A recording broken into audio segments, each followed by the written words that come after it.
Geography has two main branches, human and physical. But what happens when you combine the most mind-bending statistics from both? The world we live on in 2025 contains facts so outrageous they challenge everything you think you know about our planet. From countries where the average person is middle-aged by their late 20s, to walls that stretch distances you can't even comprehend, to economic powerhouses that make zero geographical sense. I've gathered 22 of the most wildly updated geography facts that sound completely made up, but are absolutely real. These aren't just random trivia pieces. Each fact reveals something fundamental about how geography shapes human experience in ways that might completely change how you see the world around you. Central African Republic's shocking middle age. Let's start with a country that redefines what it means to grow old. Think about what middle age means where you live. In most places, we picture someone hitting middle age around 40 or 45 years old. But what if I told you that middle age is not a universal concept? What if where you were born on this planet determines not just your quality of life, but actually changes the entire timeline of your existence? Life expectancy varies dramatically across our world in ways that seem almost impossible. While people in some countries can expect to live well into their 80s, others face a completely different reality. The gap between the highest and lowest life expectancies on Earth spans over 30 years, creating vastly different human experiences based purely on geography. Here's how this works. If we define middle age as roughly half of a country's average life expectancy, the numbers become staggering. The Central African Republic, with one of the world's lowest life expectancies, around 55.5 years, as of 2025, according to UN estimates, creates a shocking mathematical reality. When you apply the middle age calculation to this figure, middle age begins at approximately 28 years old. To put this in perspective, 2025 data from Worldometer shows Niger has a median age of just 15.6 years, highlighting how dramatically demographics shift across different regions. This means that while a 28-year-old in Germany or Japan is still considered young and probably just starting their career, a 28-year-old in the Central African Republic has statistically reached the midpoint of their expected lifespan. They are, by mathematical definition, middle-aged. Compare this to countries like Switzerland, where life expectancy reaches 84 years and middle age doesn't arrive until 42. The difference spans 14 years, nearly half a generation.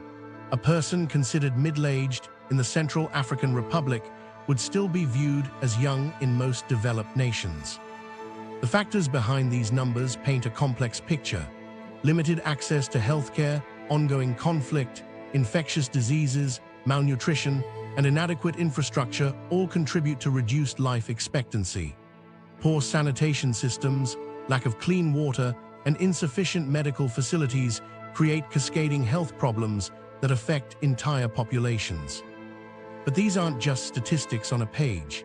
Each number represents real families, real communities, and real lives cut short by circumstances often beyond individual control. A mother in the Central African Republic reaches middle age, while mothers elsewhere are still in their prime. Children, they must assume adult responsibilities earlier because the adult generation has a compressed timeline. This creates one of geography's most profound inequalities. Your birth coordinates don't just determine your nationality or language. They literally determine how long you have on this planet and when your life stages begin. The invisible lines on our maps carry the weight of decades, showing how geography shapes not just where we live, but how long we get to live there. Yet while some geographical facts deal with the brevity of human life, others showcase the incredible permanence of human achievement across vast distances. The Great Wall's mind-bending length. The Great Wall of China represents the longest human-made structure ever built on Earth. But the true scale of this ancient construction project remains almost impossible to grasp even today. Measuring massive ancient structures presents unique challenges that archaeologists and surveyors continue to tackle. Unlike modern buildings with clear blueprints, ancient constructions like walls and defensive barriers often snake through terrain for thousands of kilometers, with sections built across different dynasties and time periods. Some portions have crumbled completely, while others remain remarkably intact. The latest 2025 measurements of the Great Wall of China reveal numbers that challenge human comprehension.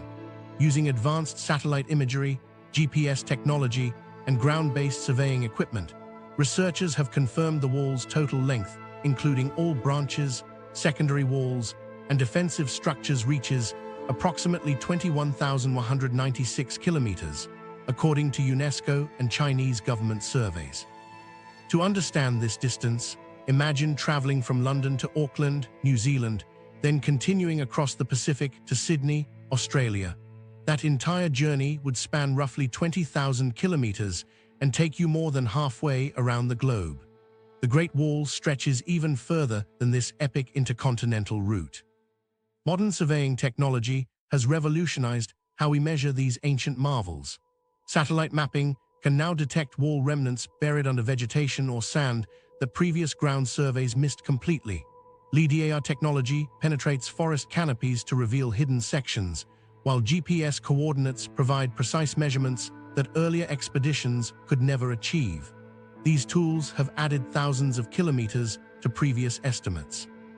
The engineering achievement behind such construction defies logical explanation. Ancient Chinese builders constructed this barrier across deserts, over mountains, and through valleys using primitive tools and human labor.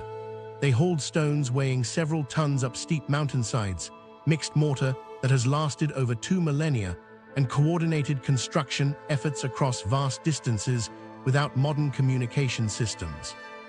Human minds struggle to process distances of this magnitude. Most people can visualize a kilometer or even 10 kilometers, but 21,000 kilometers exceeds our everyday spatial experience. The wall could stretch from the North Pole to the South Pole and still have length remaining. It represents more distance than most people travel in their entire lifetimes. This ancient structure demonstrates how human achievement can transcend geographical limitations and create something that dwarfs even the planet's natural wonders. The Great Wall proves that with enough determination and time, humans can literally reshape geography itself, building structures that span distances greater than continents and outlast civilizations. But while some geographical marvels showcase human construction across vast distances, others reveal how political boundaries can completely obscure the true scale of natural regions that dwarf entire nations. Siberia's hidden superpower status. Siberia represents one of geography's most striking examples of territorial scale hidden within existing borders. This vast region stretches across an almost incomprehensible 13.1 million square kilometers of northern Asia, according to official Russian census data. The region spans from the Ural Mountains in the west to the Pacific Ocean in the east, covering distances that would take weeks to cross by car and encompassing multiple climate zones, mountain ranges, and river systems. At 13.1 million square kilometers, Siberia covers more land area than Canada, and if it were independent today, would be the world's largest country by land area. To understand Siberia's true scale, consider that Russia currently ranks as the world's largest country at 17.1 million square kilometers. Siberia alone accounts for roughly 77% of Russia's total territory. This hypothetical independent Siberia would dwarf existing nations in ways that seem almost absurd. Canada, currently the second largest country, covers 9.98 million square kilometers. Siberia exceeds this by over 3 million square kilometers. China spans 9.6 million square kilometers, while the United States covers 9.5 million.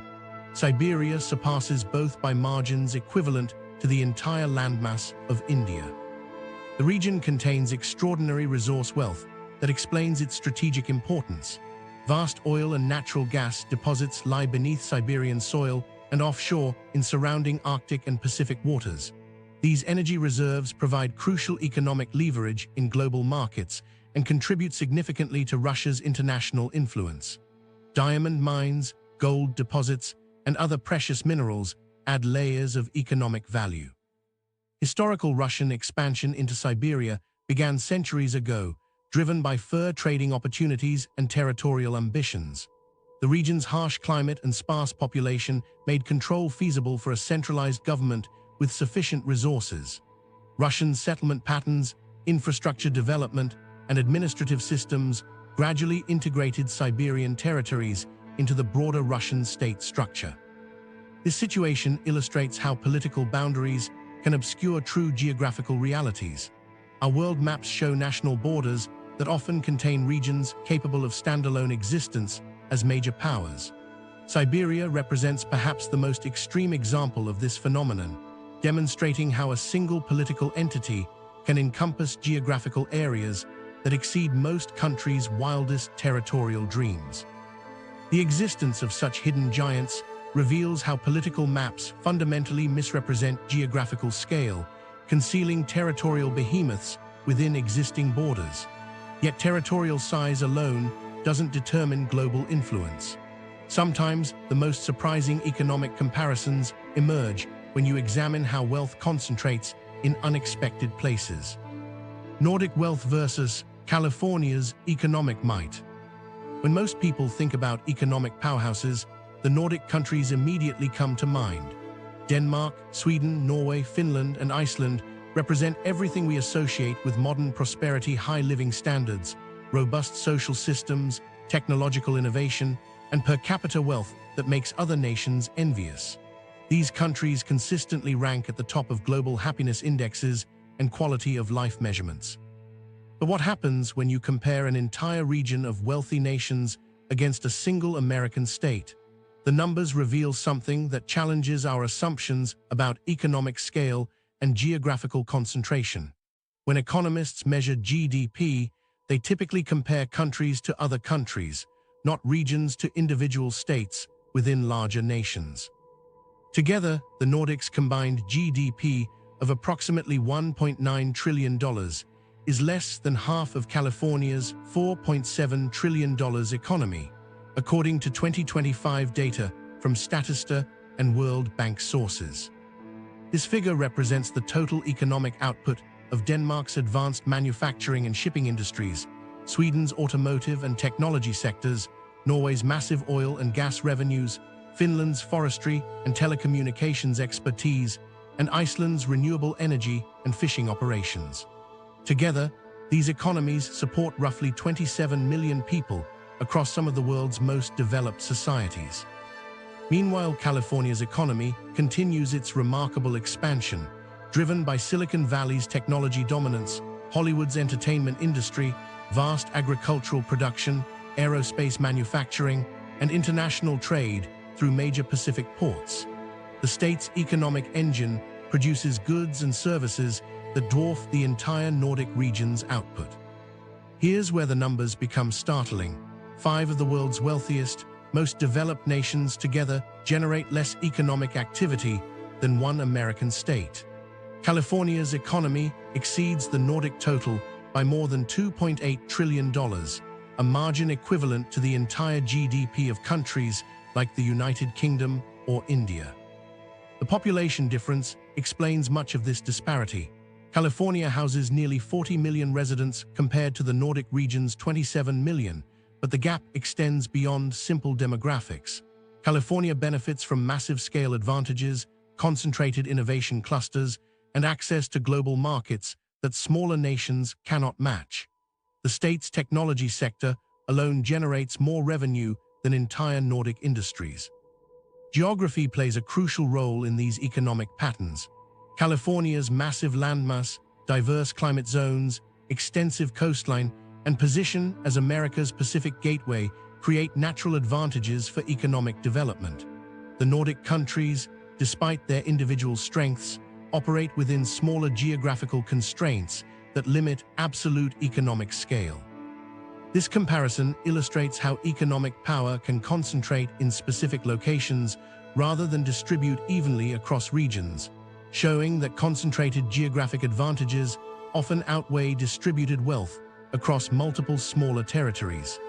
Yet economic disparities represent just one way geography shapes human experience across vastly different scales. Monaco's age gap with Niger. Two countries on opposite sides of our planet reveal how dramatically geography shapes the age structure of entire populations. Monaco and Niger exist in completely different demographic universes, separated not by distance, but by generations. Geography shapes population age in ways that create almost unbelievable disparities between nations. Climate affects health outcomes, economic opportunities influence family planning decisions, and access to resources determines life expectancy patterns. These factors combine to create countries where the average person belongs to entirely different age groups despite sharing the same planet. Monaco represents the extreme end of wealthy, aging populations. This tiny Mediterranean principality attracts retirees, wealthy investors, and established professionals who can afford its astronomical living costs. The average Monaco resident enjoys world-class healthcare, luxury amenities, and a stress-free lifestyle that promotes longevity. Tax advantages draw successful individuals who have already built their careers elsewhere and now seek comfortable retirement destinations. Meanwhile, Niger sits on the opposite end of the demographic spectrum. This West African nation maintains one of the world's youngest populations, where children and teenagers vastly outnumber older adults. Large families remain common due to cultural traditions, limited access to family planning resources, and economic systems that benefit from having many children to support agricultural work and elder care. The 2025 data from UN World Population Prospects reveals a demographic gap that seems almost impossible. Monaco's median age reaches 53.6 years, while Niger's sits at just 15.6 years, according to Worldometer data. This creates a 38-year difference between the typical residents of these two nations. The typical Monaco citizen has already lived more than 3 complete lifetimes compared to Niger's median resident. Multiple socioeconomic factors create such extreme disparities. Monaco's birth rate remains exceptionally low at 6.66 births per 1,000 people, reflecting a population focused on wealth accumulation rather than family expansion. Niger maintains the world's highest birth rate at 47.08 births per 1,000 people, showing a society where large families represent economic security and cultural values. Healthcare access drives much of this age difference. Monaco's life expectancy reaches 85.6 years thanks to excellent medical facilities, preventive care, and healthy lifestyle options. Niger's life expectancy stops at 63.3 years due to limited medical infrastructure, infectious disease challenges, and reduced access to advanced treatments. Education levels compound these demographic patterns. Monaco's highly educated population understands family planning options and prioritizes career development before having children. Niger's lower education levels, particularly among women, correlate with earlier childbearing and larger family sizes that keep the overall population young. Geography literally determines generational experience, creating nations where grandparents and teenagers represent the typical citizen depending entirely on which coordinates they call home. Yet demographic differences represent just one way small territories can dramatically outperform expectations on the global stage. Switzerland's economic David versus Goliath. Switzerland represents one of geography's most striking examples of economic efficiency, defying population logic. When you think about national wealth, population size usually correlates with economic output. More people typically means more workers, more consumers, and more economic activity, but geography contains examples that completely shatter this assumption. The idea of tiny nations outperforming continental giants challenges everything we understand about economic scale. How can a country smaller than many cities compete with nations that span vast territories and contain hundreds of millions of people? The answer lies in economic efficiency rather than raw population numbers. Switzerland houses fewer than 9 million people within its Alpine borders. This population could fit comfortably into a single large metropolitan area. The entire country covers just 41,285 square kilometers, making it smaller than many individual states or provinces in larger nations. Swiss cities remain modest in size, with Zurich containing only 400,000 residents and Geneva housing 200,000 people. Now consider the economic powerhouses of Africa. Nigeria, Ethiopia, and Algeria represent three of the continent's most significant economies, each containing tens of millions of citizens. Nigeria alone houses over 230 million people, making it Africa's most populous nation. Ethiopia contains 120 million residents, while Algeria holds 45 million. Combined, these three countries support approximately 395 million people. Here's where the numbers become absolutely staggering. Switzerland's 2025 GDP reaches $807 billion, while Nigeria, Ethiopia, and Algeria together generate only $736 billion in combined economic output. A country with 9 million people produces more wealth than three nations containing over 350 million residents. The population difference spans a factor of nearly 44 to 1. For every Swiss citizen, these three African nations contain 44 people, yet Switzerland still outproduces their combined economies. This represents one of the most extreme examples of economic efficiency versus population size in global economics. Switzerland achieves this through high-value industries that generate massive revenue per worker. Banking and financial services create wealth far beyond traditional manufacturing or agriculture.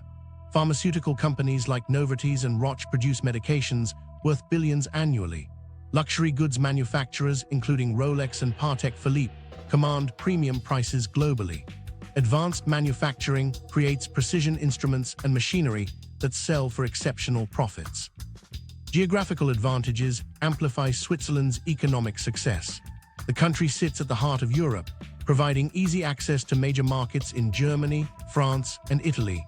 This central location makes Switzerland a natural hub for international business and finance. Political stability spanning centuries creates an environment where businesses can plan long-term investments without fear of upheaval.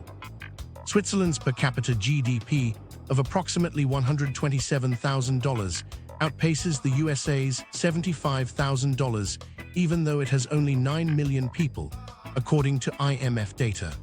The combined average for Nigeria, Ethiopia, and Algeria reaches only $1,800 per person per year.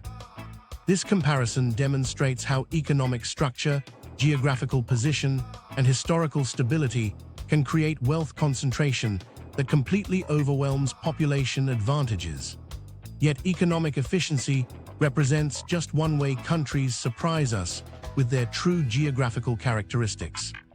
Japan's surprising southern reach. Most people picture Japan as a cluster of islands in the North Pacific, somewhere around the same latitude as the Mediterranean or southern United States. This mental map places Japan firmly in the temperate zone, associated with cherry blossoms, seasonal changes, and moderate climates. But our understanding of Japan's geographical position contains a major blind spot that completely changes how we should view this island nation.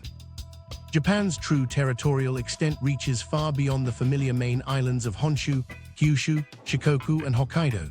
The country controls dozens of smaller islands, atolls, and rocky outcrops scattered across vast stretches of the Pacific Ocean.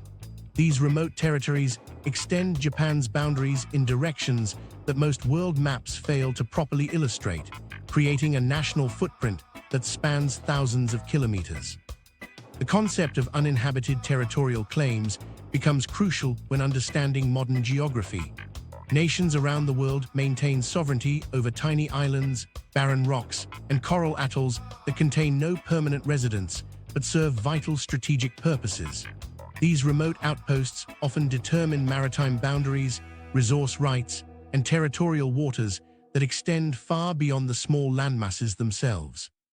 Japan's southernmost point lies on Okinotorishima, a remote atoll located at approximately 20 degrees 25 north latitude. This places Japan's territorial boundary significantly closer to the equator than many realize.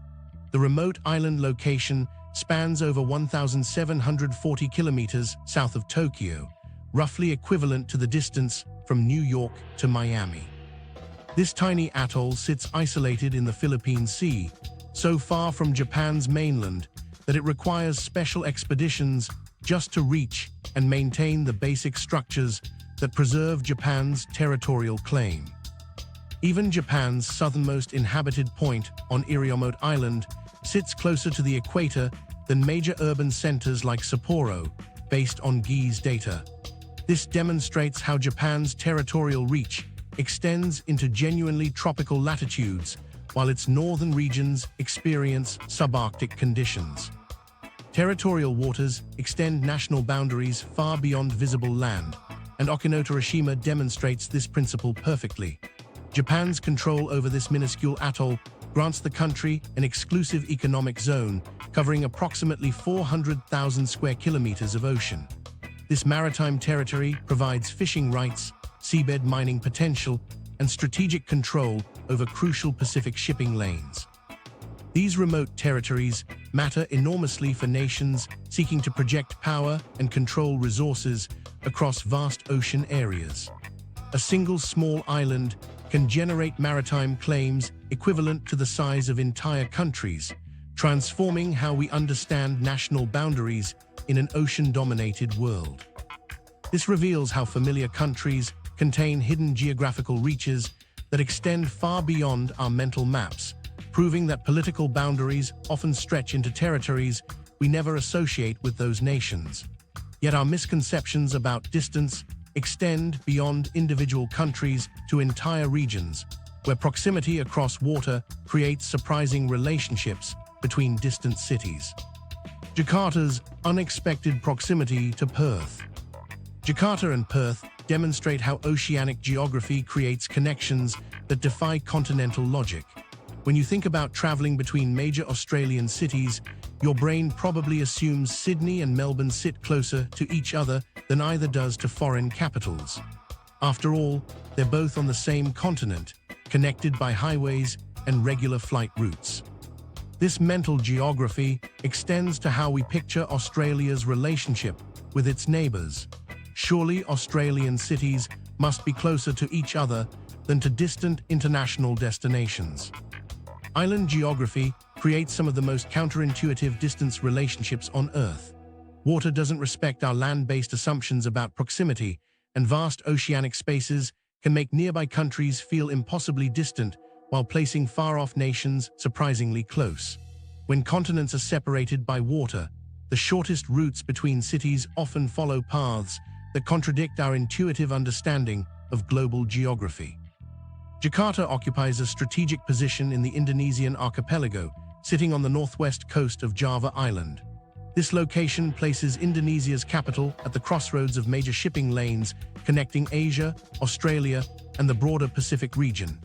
Meanwhile, Australia's major cities spread across a continent-sized landmass, with Perth anchoring the western coast and Sydney dominating the east. Here's where measuring distances across water reveals something that sounds completely wrong. When you calculate the straight-line distance between these cities, the numbers challenge every assumption about geographical relationships in the region. Most people would guess that Jakarta sits roughly equidistant from major Australian cities, or perhaps slightly closer to Sydney, given its prominence in international news and business. Jakarta actually sits closer to Perth than to Sydney by a substantial margin. The Indonesian capital lies approximately 3,300 kilometers from Perth, while spanning 3,800 kilometers to reach Sydney. This means a flight from Jakarta to Perth covers significantly less distance than traveling to Australia's largest city, despite Perth's reputation as one of the world's most isolated major cities. The 500-kilometer difference equals roughly the distance from London to Edinburgh or from New York to Detroit. Substantial gaps that affect flight times, shipping costs, and overall connectivity between these major urban centers. Island geography creates these unexpected proximities by following the Earth's curvature rather than political boundaries or continental divisions.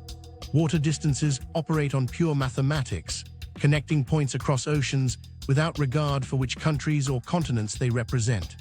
The shortest path between 2 points remains a straight line, even when that line crosses international waters and challenges our land-based geographical assumptions. These distance relationships have real implications for trade routes, cultural exchange, and economic partnerships between Indonesia and different parts of Australia. Perth's proximity to Jakarta influences business connections, tourism patterns, and resource trade that might otherwise favor Sydney's larger economy. This demonstrates how oceanic distances consistently challenge our spatial assumptions, revealing that our planet's human settlements follow patterns that might surprise anyone trying to understand global distribution.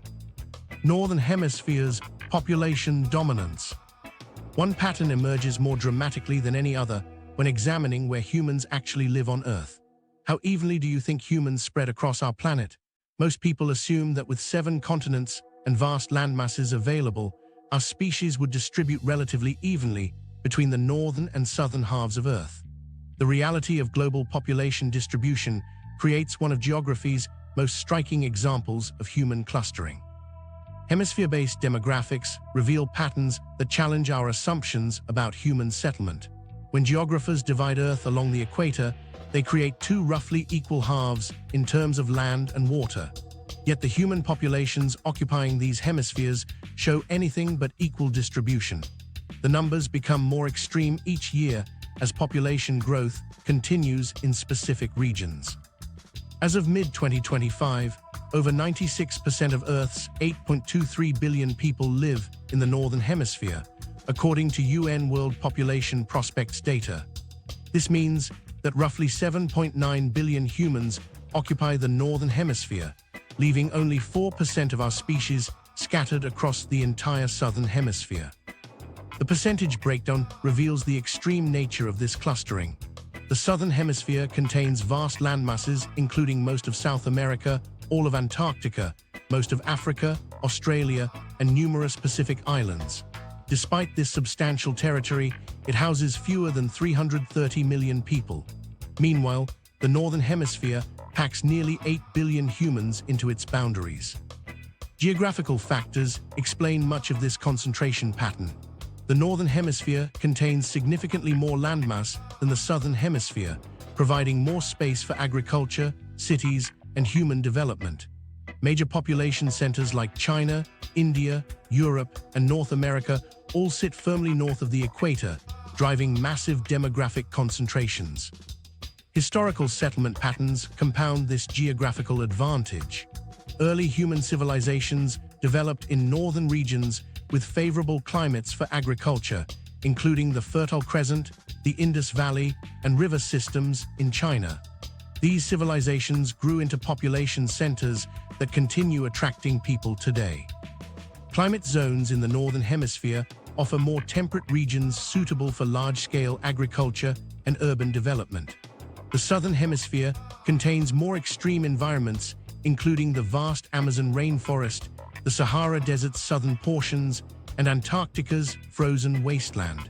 These areas cannot support dense human populations. Land mass distribution heavily favors the north. Asia and Europe together contain roughly 4.7 billion people, while North America adds another 580 million residents.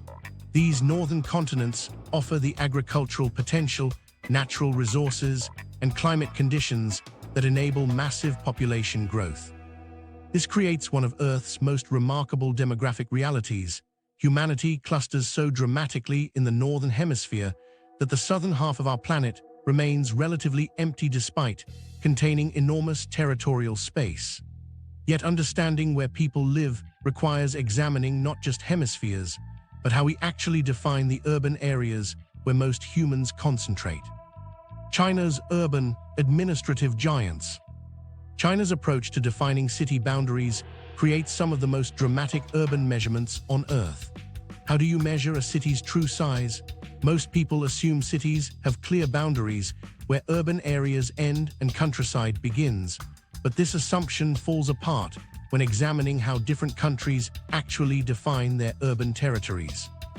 The methods for defining urban areas vary dramatically across the globe, creating wildly different measurements for what appears to be the same concept. Some countries focus on population density, others use economic activity levels, and many rely on historical administrative boundaries that may no longer reflect actual urban development. These different approaches produce city-size rankings that can shift completely depending on which measurement system you choose. China employs a unique approach to city boundary definitions that differs substantially from international standards. Chinese administrative boundaries often encompass massive rural territories, suburban areas, and even agricultural regions within single city limits.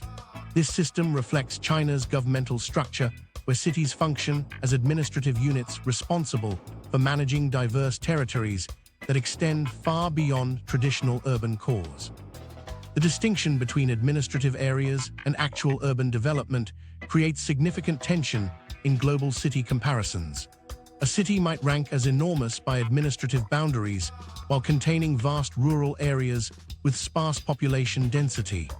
Meanwhile, densely packed urban centers with tight administrative boundaries might appear smaller despite housing millions of residents in concentrated areas. According to World Bank data from 2023, China hosts 15 of the world's 20 largest cities by administrative area. This dominance in global city size rankings stems directly from China's expansive approach to defining municipal boundaries. Chongqing leads this list at 82,400 square kilometers, followed by other Chinese cities with similarly vast administrative territories. Chinese administrative boundaries differ fundamentally from international standards used by most other nations. While countries like the United States or Germany typically define cities based on continuous urban development or metropolitan statistical areas, China includes extensive rural and suburban territories within single municipal governments. This creates cities that span areas equivalent to entire countries in other regions. Chongqing exemplifies these massive administrative cities, covering territory larger than Austria or South Carolina. Despite its enormous administrative area, much of Chongqing consists of rural villages, agricultural land, and undeveloped territory managed by the city government. The actual densely urban portions represent only a fraction of the total administrative area. Such vast urban administrative zones create unique implications for governance, resource allocation, and urban planning. Chinese city governments must manage everything from skyscrapers and subway systems to rice farms and mountain villages within single administrative units. This demonstrates how definition methodology fundamentally shapes geographical rankings, yet administrative boundaries tell only part of the story about how populations actually concentrate within national borders. Kuwait's extreme urban concentration. Kuwait demonstrates how powerful economic and geographical forces can create unprecedented population concentration within national borders. This small Persian Gulf nation covers just 17,818 square kilometers and houses a total population of approximately 5.02 million people. The country's compact size creates natural limitations on how far apart settlements can spread, but size alone doesn't explain the extreme concentration patterns that have emerged. Capital city dominance patterns vary dramatically worldwide, but Kuwait represents an almost unprecedented level of urban concentration. While many countries see their capitals house 20 to 30% of national populations, Kuwait's situation reaches extraordinary levels that challenge conventional urban development models. More than 70% of Kuwait's 5.03 million people live in the metropolitan area of Kuwait City. This figure represents roughly 3.6 million people concentrated in a single urban region, making Kuwait City's dominance among the highest globally. Nearly 3 out of every 4 Kuwaitis call the capital region home. Comparing Kuwait to other highly urbanized nations reveals just how extreme this concentration has become. Countries like Uruguay see 50% of their population in the capital region, while South Korea concentrates about 48% in Seoul's metropolitan area. Even these high percentages fall far short of Kuwait's figure, demonstrating the uniqueness of Kuwait's urban pattern. Geographical and economic factors create powerful forces driving this concentration. Kuwait's desert environment limits agricultural opportunities outside the coastal areas, naturally channeling settlement toward the Persian Gulf shoreline, where Kuwait City developed. The country's oil-based economy concentrates employment opportunities in the capital region, where government offices, petroleum companies, and international businesses maintain their headquarters. Infrastructure and resource distribution patterns reinforce this concentration trend. Kuwait's limited freshwater resources require expensive desalination plants that operate most efficiently when serving concentrated populations. Electrical grids, telecommunications networks, and transportation systems all achieve greater efficiency when connecting dense urban populations rather than scattered rural communities. Oil wealth fundamentally shaped these settlement patterns by creating employment opportunities that attracted both Kuwaiti citizens and international workers to the capital region. The petroleum industry's infrastructure, refineries, and shipping facilities cluster around Kuwait City's port areas, generating jobs that pull people from across the country and around the world. This demonstrates how geography and economics create demographic mega-concentrations that can pack most of a nation's population into single metropolitan areas. Yet population concentration represents just one way geography shapes human experience within political boundaries. Some countries contain such diverse geographical conditions that they create entirely different worlds within their borders. America's extreme temperature range. The United States demonstrates how a single nation can contain temperature extremes that span the entire spectrum of what Earth's atmosphere can produce. Imagine living in a country where winter temperatures could literally freeze your breath solid, while summer heat could cook an egg on the pavement. Most nations experience moderate temperature ranges that rarely push beyond human comfort zones, but some countries contain climate extremes that challenge everything we understand about national weather patterns. Record-breaking temperature variations within single countries create fascinating studies in geographical diversity. When a nation's borders encompass multiple climate zones, elevation changes, and terrain types, the temperature differences can exceed what entire continents experience. These extreme ranges force governments to plan for conditions that seem to exist on different planets. The United States showcases perhaps the most remarkable temperature diversity of any country on Earth. This vast nation stretches from Arctic Alaska to tropical Florida, encompassing frozen tundra, scorching deserts, temperate forests, and everything between. The country's massive size, spanning nearly 10 million square kilometers, creates opportunities for extreme climate variations that smaller nations simply cannot match. Here's where the numbers become absolutely mind-blowing. The most extreme recorded temperatures in the United States span an incredible range that defies comprehension. Alaska's record low plunged to -62.2 degrees Celsius at Prospect Creek in 1971, while Death Valley, California soared to 56.7 degrees Celsius during its hottest recorded day in 1913, according to NOAA data. This creates a staggering 118.9 degrees Celsius spread between the nation's temperature extremes. This range exceeds the temperature variations experienced across entire continents. Africa, despite containing both the Sahara Desert and high mountain peaks, shows less temperature variation than the United States alone. Europe's range from Scandinavia to the Mediterranean covers less ground than America's internal temperature extremes.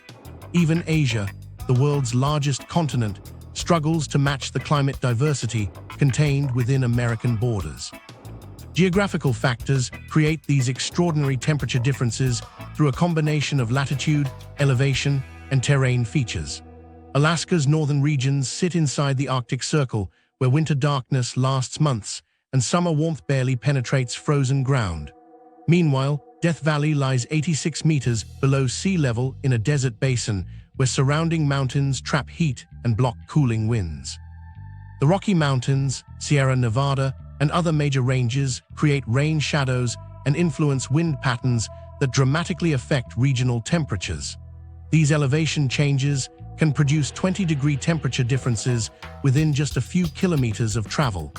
Coastal areas moderate temperatures, while inland regions experience more extreme variations. Infrastructure implications of such temperature ranges require extraordinary engineering solutions. Buildings in Alaska need heating systems capable of surviving -60-degree weather, while structures in Death Valley require cooling systems that function at 55 degrees above zero. Transportation networks must handle both ice-covered roads and heat-warped pavement. Yet while some nations contain vast territorial diversity, others compress their entire existence into spaces so small they challenge our understanding of what constitutes a country. Nauru's microscopic scale. Nauru represents the ultimate example of compressed sovereignty, where an entire nation operates within boundaries that most cities would consider a small neighborhood. This tiny Pacific island holds the distinction as the world's smallest island nation, sitting isolated in the ocean about 4,000 kilometers northeast of Australia. The entire country consists of a single oval-shaped island with no rivers, no lakes, and limited freshwater resources. Scale comparisons with familiar landmarks help us understand geographical extremes that our minds struggle to process. Most people can visualize Central Park in Manhattan, that rectangular green space stretching through the heart of New York City, where millions of tourists walk, jog, and picnic every year. The park spans 3.41 square kilometers and takes about an hour to cross on foot from end to end. Nauru spans just 21 square kilometers, making it just 6 times larger than Central Park. This means you could fit Central Park into Nauru 6 times with some space left over, yet one represents a city park while the other constitutes an entire independent nation with its own government, currency, and seat at the United Nations. Comprehending such tiny national scales challenges our basic understanding of what constitutes a country. When most people think about nations, they picture territories that require hours or days to traverse, containing multiple cities, diverse landscapes, and vast territories. The concept of an entire sovereign state that you could walk across in 30 minutes seems almost impossible. Comparing Nauru's area to other recognizable spaces reveals just how microscopic this country really is. The island covers roughly the same area as 2,900 football fields, or about 3 times the size of Gibraltar's famous rock. You could fit nearly 400 Naurus inside Rhode Island, America's smallest state. Such a tiny nation faces extraordinary challenges in functioning as a sovereign state. The government operates from a single building, the airport runway spans nearly 1/10 of the country's total length, and the entire coastline measures only 30 kilometers around. There are no traffic lights, no rivers to cross, and citizens can drive around their entire country in about 20 minutes. Nauru's unique history revolves around phosphate mining that created temporary wealth but left environmental devastation. For decades, mining companies extracted bird droppings that had accumulated over thousands of years, stripping away most of the island's interior and leaving behind a moonscape of limestone pillars and mining pits. This demonstrates how political boundaries can operate on incredibly intimate scales, creating sovereign nations where citizens know each other personally and where governing an entire country resembles managing a small town. Yet, while some nations compress their entire existence into impossibly small spaces, others face the opposite challenge of managing human populations packed into areas with extraordinary density. Singapore's density revolution. Singapore demonstrates how engineering solutions can push human density to extremes that seem to defy the laws of physics and common sense. Most places on Earth average around 55 people per square kilometer, creating plenty of space for everyone to spread out comfortably. But when land becomes the scarcest resource available, every square meter must serve multiple purposes simultaneously. Fitting millions of people into tiny spaces requires innovations that most countries never need to consider. Parking lots become rooftops, transportation moves underground, and buildings stretch skyward to create vertical neighborhoods that house thousands of families in spaces that would normally hold dozens. Singapore represents perhaps the world's most successful experiment in extreme population management. This island city-state covers just 728 square kilometers, but houses nearly 6 million residents who somehow maintain one of the world's highest living standards, despite crushing space limitations. The government treats every available piece of land like precious treasure, planning decades ahead to maximize efficiency. Current 2025 measurements reveal just how extreme Singapore's population concentration has become.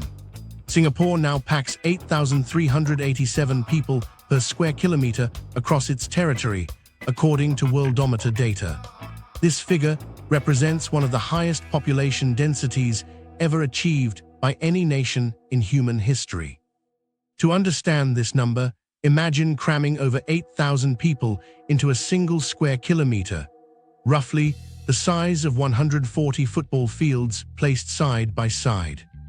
Comparing Singapore's density to other major cities reveals the extraordinary nature of this achievement. Manhattan, famous for its skyscrapers and crowded streets, houses approximately 2,800 people per square kilometer. Hong Kong reaches about 6,700 people per square kilometer in its densest areas. Singapore exceeds both of these famously crowded places while maintaining significantly higher living standards. Countries face completely different density challenges. Bangladesh averages 1,300 people per square kilometer across its entire territory, creating overcrowding problems throughout the nation. The Netherlands reaches 520 people per square kilometer and struggles with space constraints. Singapore's 8,387 figure dwarfs these numbers while somehow avoiding the social problems that typically accompany extreme density. Singapore manages this population crush through revolutionary urban planning innovations that other cities study religiously.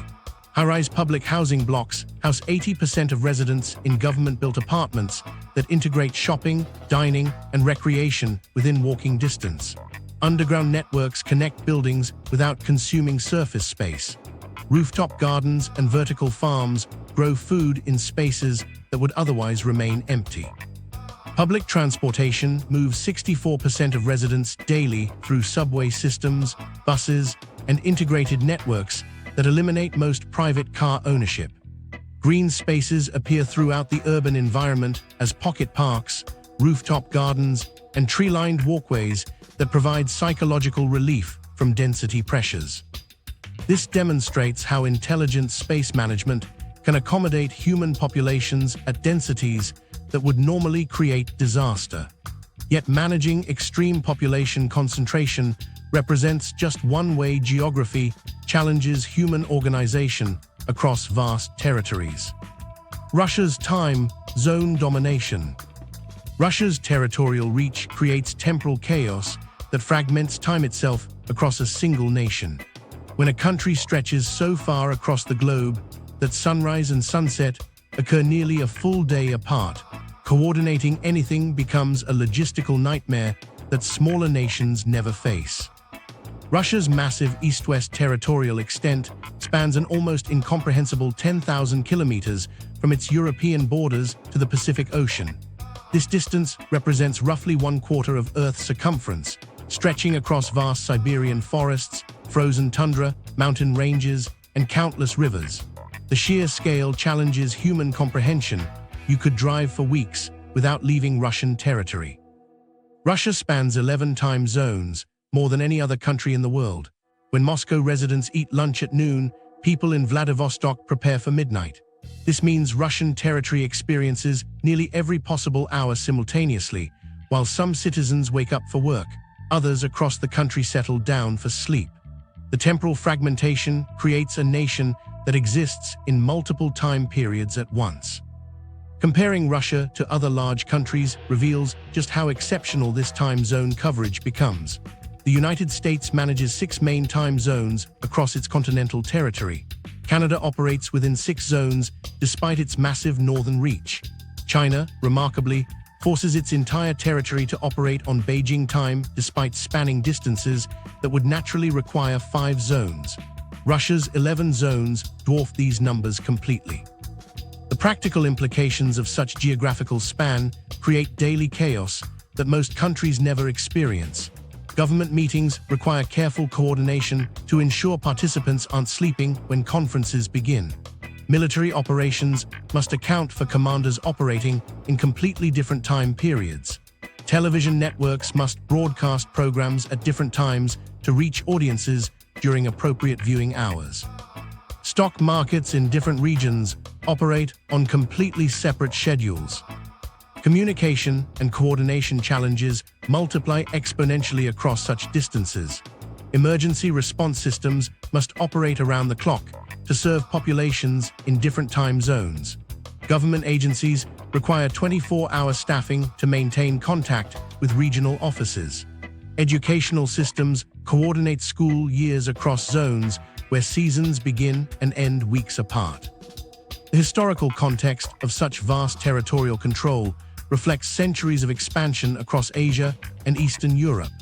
Russian Empire growth gradually incorporated territories that stretched across multiple natural time divisions. Soviet administration later inherited these temporal challenges, requiring sophisticated communication networks to manage a country that literally existed in multiple time periods simultaneously. Geography fragments time itself when territorial boundaries exceed the Earth's natural time divisions, creating nations that exist simultaneously in yesterday, today, and tomorrow.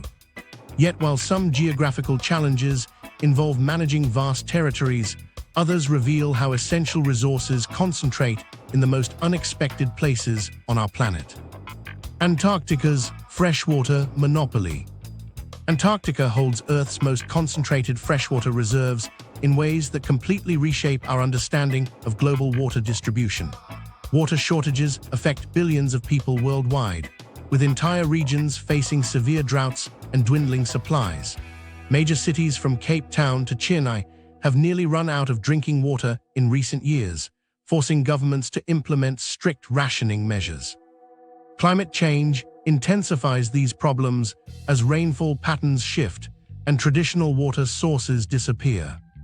Most people assume freshwater spreads relatively evenly across our planet through rivers, lakes, and underground sources. The reality creates a completely different picture that challenges everything we think we know about global water distribution.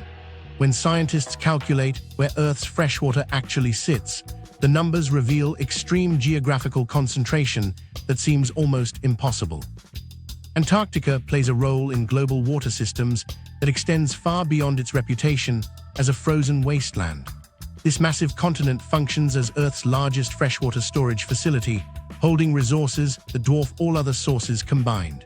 The ice sheets covering Antarctica represent thousands of years of accumulated snowfall compressed into massive frozen reservoirs that contain unimaginable volumes of pure freshwater.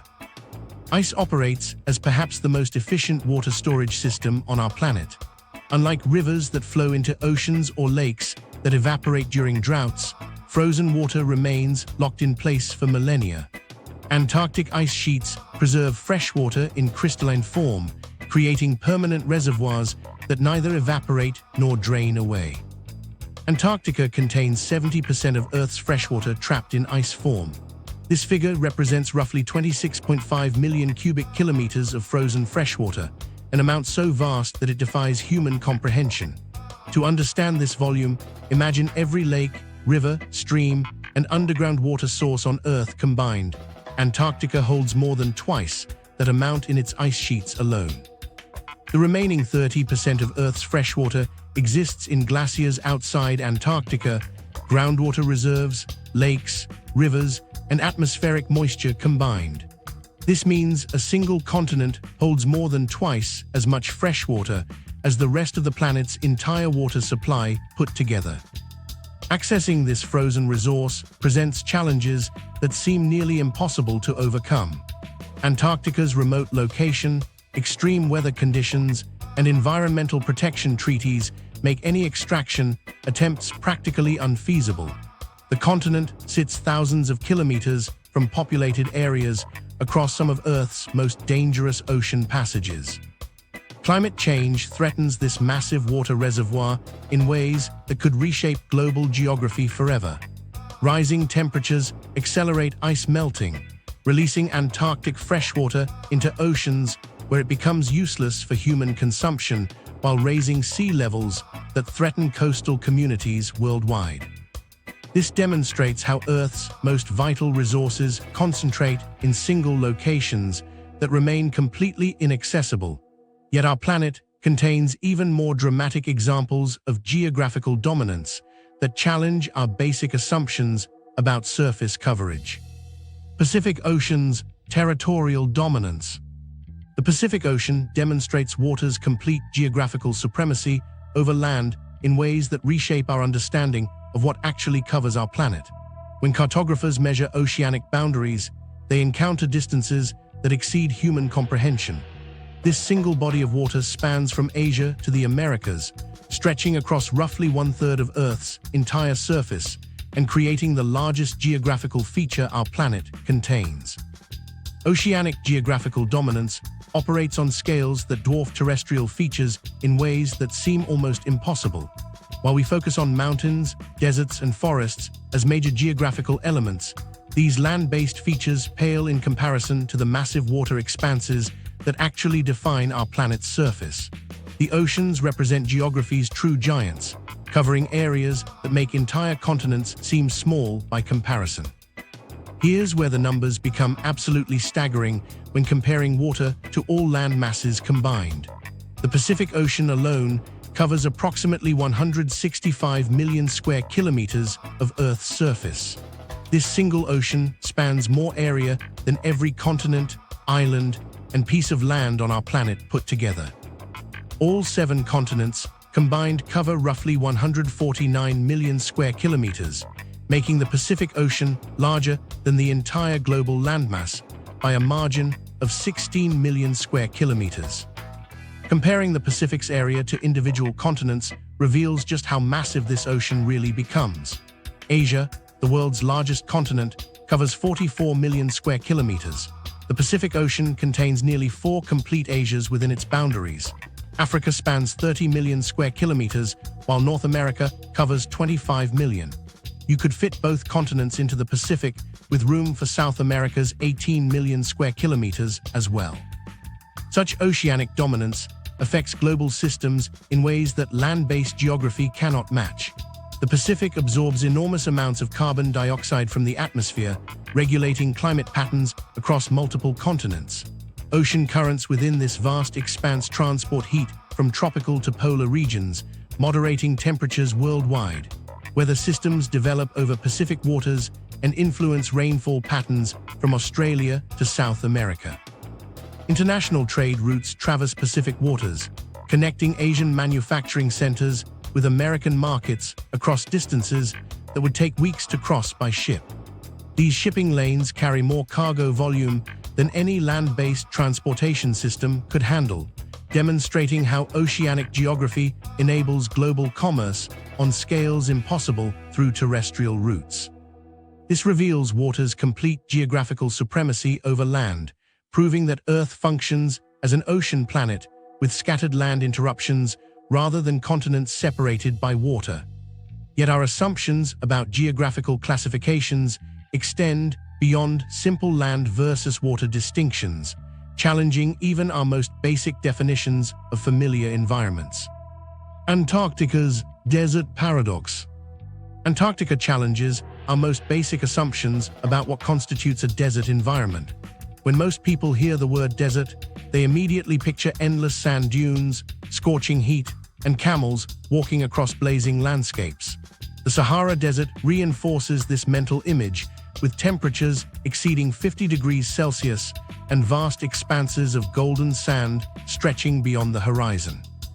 But this common understanding of deserts contains a fundamental misconception that changes everything we think we know about Earth's environments. The scientific definition of desert environments challenges these preconceived notions completely. Scientists classify deserts based on precipitation levels rather than temperature, requiring regions to receive less than 250 millimeters of precipitation annually to earn desert status. This definition opens up possibilities that most people never consider when thinking about the world's driest places. Cold versus hot desert classifications create fascinating geographical categories that expand our understanding of extreme environments. While hot deserts like the Sahara receive minimal rainfall in scorching climates, cold deserts experience equally minimal precipitation in freezing conditions. Both environments share the crucial characteristic of extreme aridity despite their opposite temperature ranges. Antarctica represents the ultimate example of how precipitation, not temperature, defines desert environments. This frozen continent receives less than 200 millimeters of precipitation annually, primarily as snow rather than rain.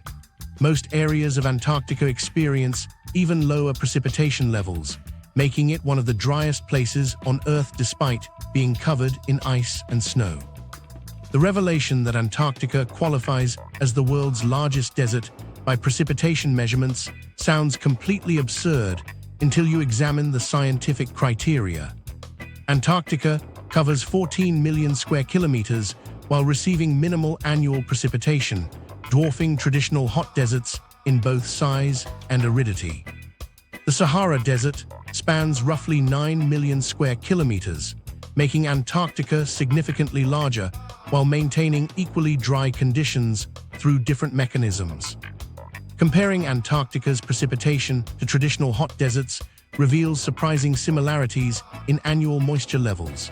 The Sahara receives less than 250 millimeters annually in most regions, while Antarctica averages under 200 millimeters across most of its territory. Both environments create hostile conditions for plant and animal life due to water scarcity rather than temperature extremes alone. This classification system completely changes geographical understanding by focusing on the fundamental factor that creates desert conditions. The McMurdo Dry Valleys in Antarctica exemplify polar desert environments with extremely low humidity and limited precipitation, supporting only microbial life. These areas demonstrate how aridity creates similar ecological challenges regardless of temperature. Understanding deserts through precipitation rather than temperature reshapes geographical knowledge by revealing that aridity represents the true defining characteristic of these environments. Antarctica's status as the world's largest desert proves that our planet contains extreme environments that defy conventional expectations. Yet even these seemingly permanent landscapes contain forces of change that operate on scales we rarely consider. Mount Everest's living growth. Mount Everest demonstrates how geological forces operate continuously beneath what appears to be permanent stone. Most people think of mountains as permanent fixtures that remain unchanged for thousands of years. When you look at Mount Everest in photographs, it appears solid and immutable, like a giant stone monument that has stood in the same position since the beginning of time. This perception treats mountains as geological constants that provide stable reference points for measuring everything else on our planet. Geological processes operate on timescales that challenge human understanding of change and movement. While we notice daily weather patterns and seasonal variations, the forces that shape mountains work so slowly that their effects remain invisible to casual observation. These processes continue constantly beneath our feet, pushing and pulling the Earth's crust in ways that accumulate over decades into measurable changes. Mount Everest represents far more than just the world's highest peak. This massive mountain functions as an active geological system where underground forces continuously compete to reshape its structure. The mountain exists in a constant state of transformation, responding to pressures that have operated for millions of years and show no signs of stopping. Mount Everest grows approximately 4 millimeters each year, a rate that sounds tiny but accumulates into significant changes over longer periods. This annual growth equals roughly the thickness of 4 sheets of paper stacked together. Over a human lifetime of 80 years, Everest gains about 32 centimeters in height, while over a century, the mountain adds 40 centimeters to its elevation. The geological forces driving this growth stem from the ongoing collision between the Indian and Eurasian tectonic plates.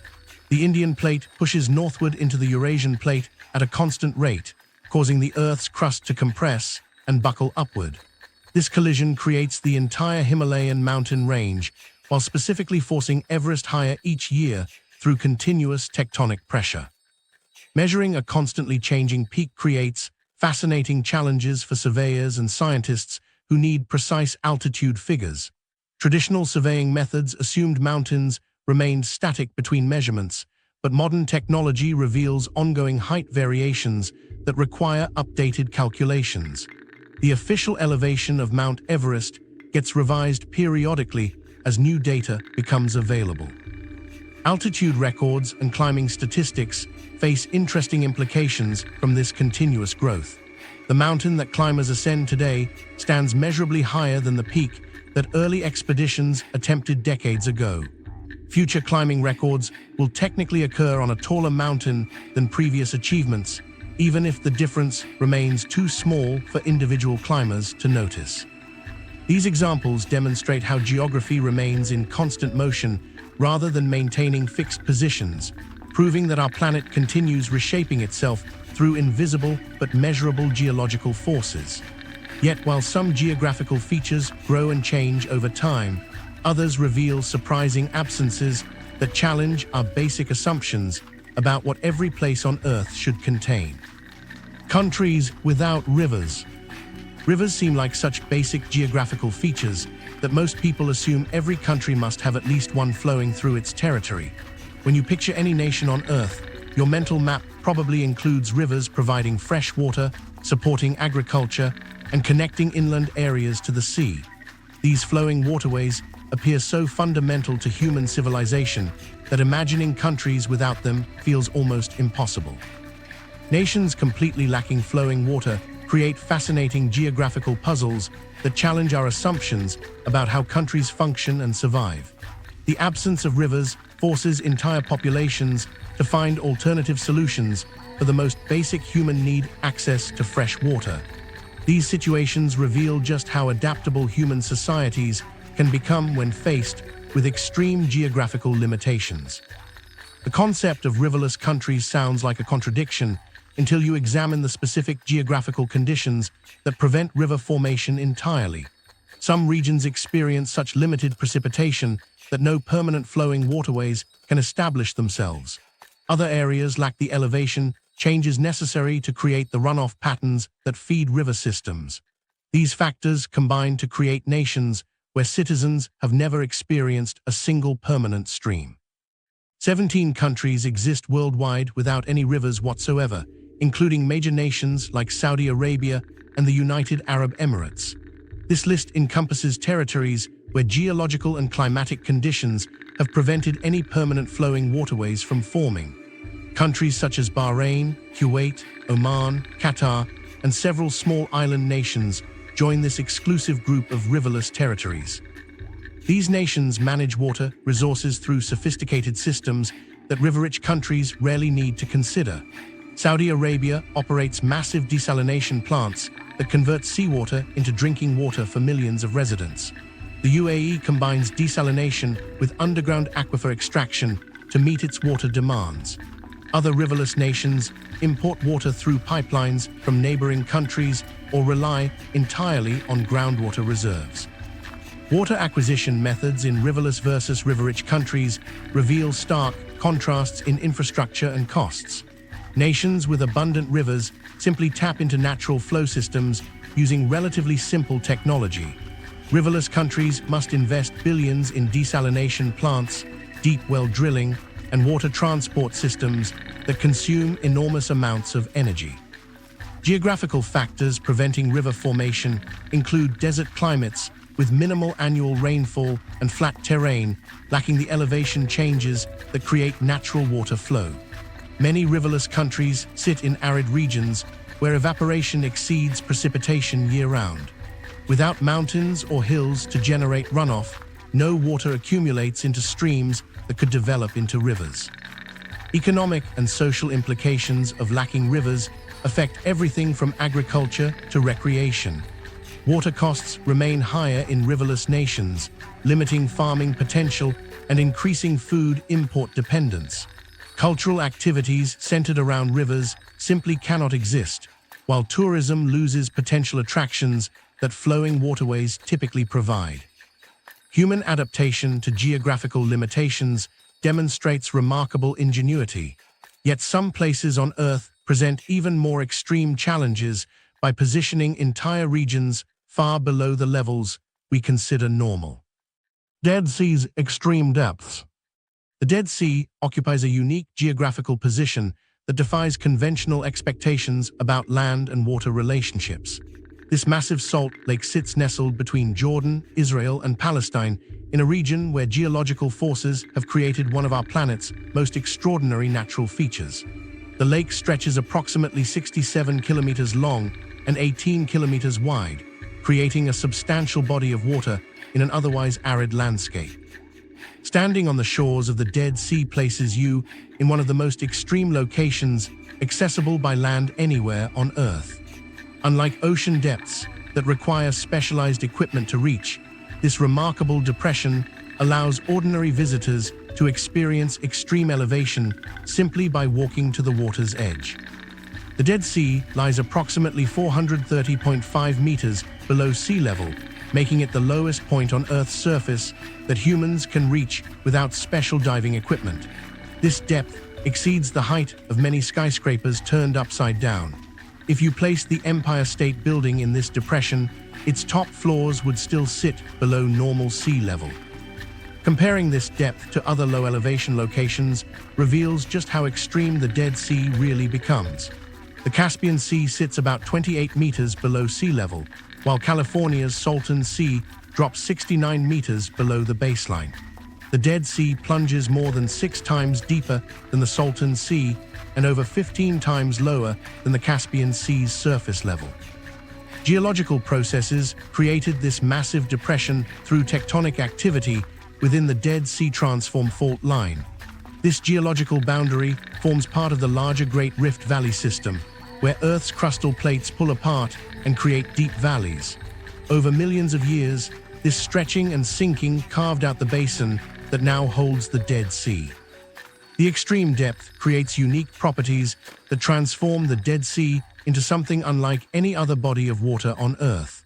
The lake contains approximately 34% salt concentration, making it nearly 10 times saltier than ocean water.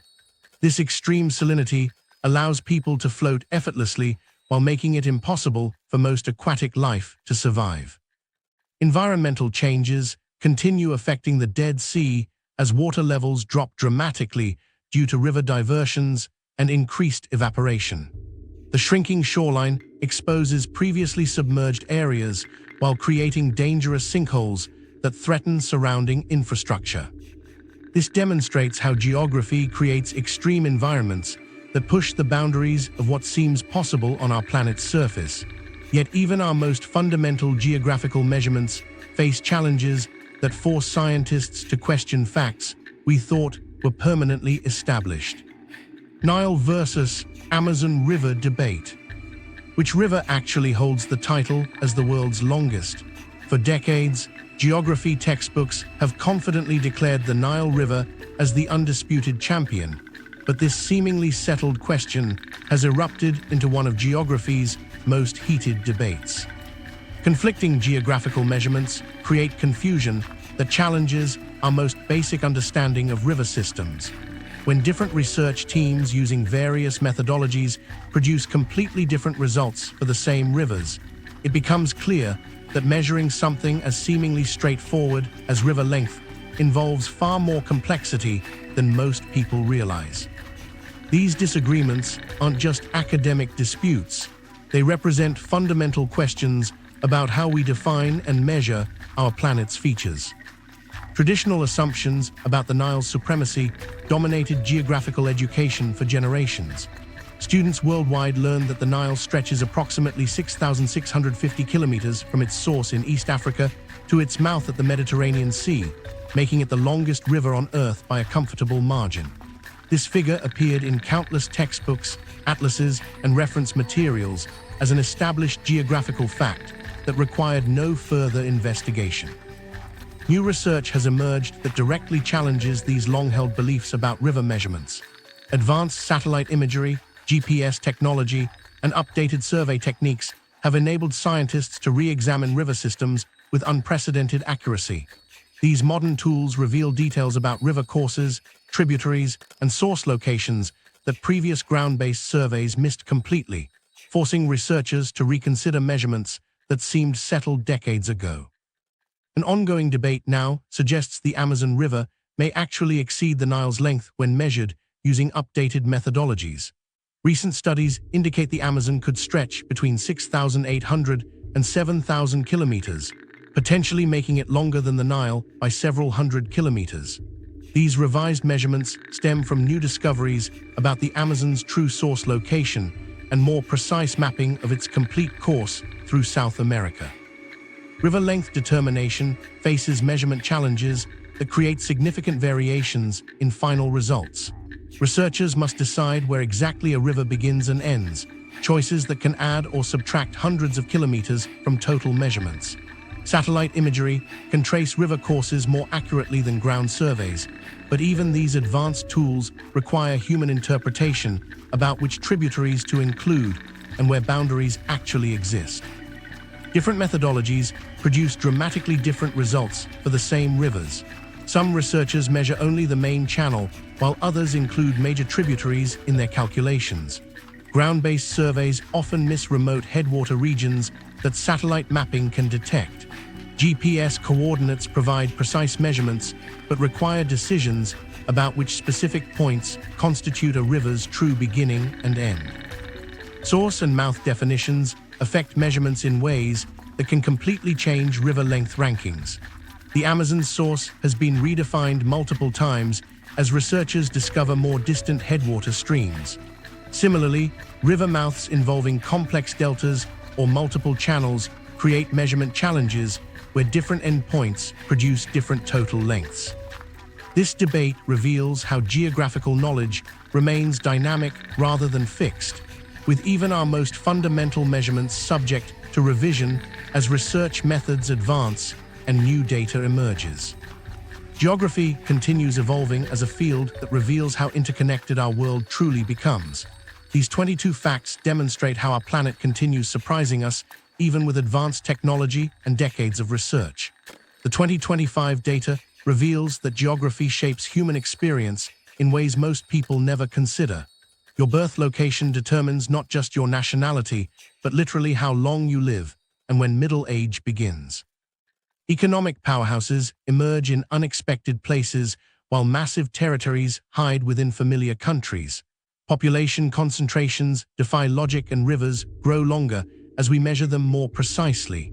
Geography influences everything from the time zones you experience to the freshwater available for future generations.